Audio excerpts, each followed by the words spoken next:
Hello everyone, আসসালামু আলাইকুম। কী অবস্থা সবার? আশা করি সবাই অনেক অনেক অনেক বেশি ভালো আছো। একটা কুটুম বাড়ি যাওয়ার জন্য আমি চলে এসেছি আমার বান্ধবীর বাড়ি। তো ও আমাকে ফোন করে করে ডেকেছে, বলে তাড়াতাড়ি চলে আয়, তাড়াতাড়ি চলে আয়। আর এসে দেখছি ওরাই রেডি হয়নি, মানে খুব তাড়াতাড়ি চলে এসেছি। তখন দিন ছিল আর আমরা পৌঁছেছি পুরো রাত হয়ে গেছে, মানে অনেকটাই দেরি হয়ে গেছে। তো এসে দেখছি ওরা সবে রেডি হচ্ছে আর আমাদেরকে তাড়াতাড়ি ডেকে নিয়েছে। আর আমরা এমনিতে দেরি করি, তাই জন্য আগে থেকে বলে আমাদের ডেকে নিয়েছে। দেখতেই পাচ্ছ বাইরে পুরো কতটা দিন হয়ে আছে। আর আমরা তিনজন যেইখানে হই সেইখানে গল্পের কোনো শেষ হয়নি, মানে দেখা হলেই গল্প হবে, সারাদিন গল্প করব তবু গল্প শেষ হবে না। পরে আমরা ভাবি যে গল্পটা করলাম কি, তো দেখতেই পাচ্ছ গল্প করতে করতে চলে যাচ্ছি। তোমাদের জীবনে যদি এরকম কোনো মানুষ থাকে যার সাথে গল্প করে শেষ হয়নি, অবশ্যই বলতে ভুলবে না।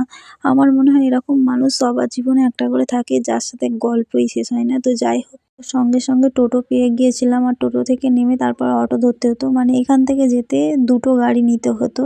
তো দেখতেই পাচ্ছ কত পরিমাণ ভিড়, রাস্তাঘাট মানে পুজোর টাইম, তো তার জন্য রাস্তাঘাট অনেক পরিমাণ ভিড় ছিল।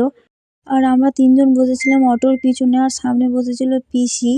পিসি মানে হলো আমার বান্ধবীর মা। তো দেখতেই পাচ্ছ কত পরিমাণ ভিড়। আর আমরা নেমে পড়েছি অটো থেকে, আর আমরা যাচ্ছিলাম আমার বান্ধবীর দিদির বাড়ি। আর অটো থেকে নেমে কিছুটা হাঁটতে হতো, তারপরে দেখতেই পাচ্ছ আমরা চলে এসেছি।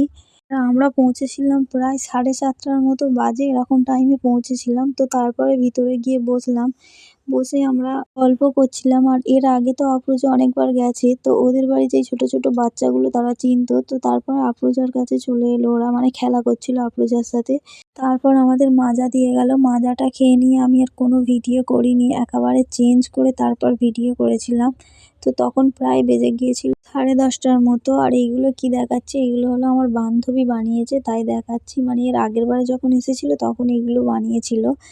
তো দেয়ালের গায়ে মেরেছিল, খুব সুন্দর লাগছিল, তো তার জন্যই ভিডিওটা নিলাম আর কি। তো দেখতেই পাচ্ছ কত সুন্দর হয়েছে, অবশ্যই বলতে ভুলবে না। আর এখন বাজে দেখো 11টা বাজে, আমাদের ঘুমাতে প্রায় বেজে গিয়েছিল 12:30। আমি আফরোজা তামান্না ঘুমিয়েছিলাম নিচে বিছানা করে, মানে আমাদের ওপরে শুতে বলেছিল, আমরা ইচ্ছা করেই নিচে শুয়েছিলাম। তো আমার ভিডিওটা এই পর্যন্ত, ভালো লাগলে একটা লাইক অ্যান্ড সাবস্ক্রাইব করতে ভুলবে না। টাটা, আল্লাহ হাফেজ।